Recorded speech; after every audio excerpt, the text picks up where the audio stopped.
السلام علیکم ورحمۃ اللہ وبرکاتہ۔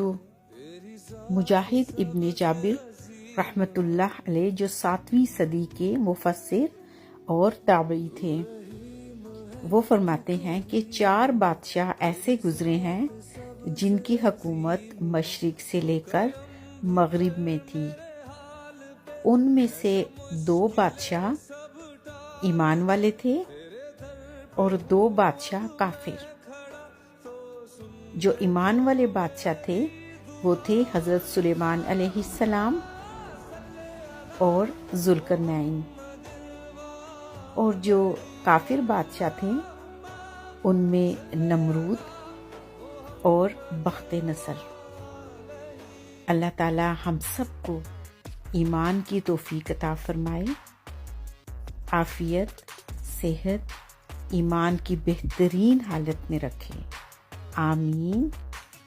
شکراً۔ بارش کے بعد آپ نے آسمان پہ قوس قزح رینبو تو دیکھی ہوگی، اور اس میں خوبصورت رنگ بھی دیکھے ہوں گے۔ 7 رنگ ہوتے ہیں قوس قزح میں۔ ان رنگوں کی حکمت کیا ہے، آئیے جانتے ہیں۔ اللہ سبحانہ و تعالی نے خوبصورت 7 کائناتیں تخلیق فرمائیں۔ قوس قزح کو جب ہم دیکھتے ہیں، اس میں 7 رنگ ہوتے ہیں، تو اللہ سبحانہ و تعالیٰ کی حکمت اس میں پوشیدہ ہے، وہ یہ کہ 7 کائناتوں کے رنگ بھی اسی قوس قزح کے رنگوں کے مطابق ہیں۔ ہر ایک کائنات کا رنگ قوس قزح کے ایک رنگ سے مشابہ ہے۔ امید کرتی ہوں آپ کو یہ انفارمیشن اچھی لگی ہوگی۔ شکراً۔ السلام علیکم ورحمۃ اللہ وبرکاتہ۔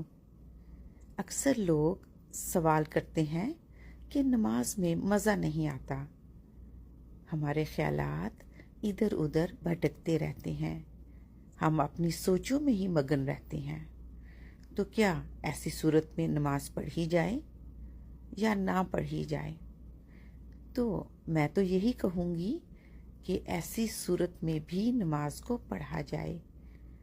جو لوگ نماز میں مزہ تلاش کرتے ہیں وہ مزے کے لیے نماز پڑھتے ہیں۔ ہم نے مزے کے لیے نماز نہیں پڑھنی، ہم نے اپنے رب کے لیے نماز پڑھنی ہے۔ جن لوگوں کو نماز میں مزہ نہیں آتا وہ رب کے لیے نماز پڑھتے ہیں۔ بے شک ہمارے خیالات ادھر ادھر بھٹکتے رہتے ہیں، بہت سارے کام جو ہم نے کرنے ہوتے ہیں وہ نماز میں ہی یاد آتے ہیں، لیکن آپ نے نماز کو نہیں چھوڑنا، آپ نے استقامت کے ساتھ اپنی نماز کو پڑھتے رہنا ہے۔ یہی تو ایک امتحان ہے۔ اللہ سے دعا ہے کہ اللہ تعالیٰ آپ کی نمازوں کو قبول فرمائے اور ہماری نمازوں کو بھی۔ شکراً۔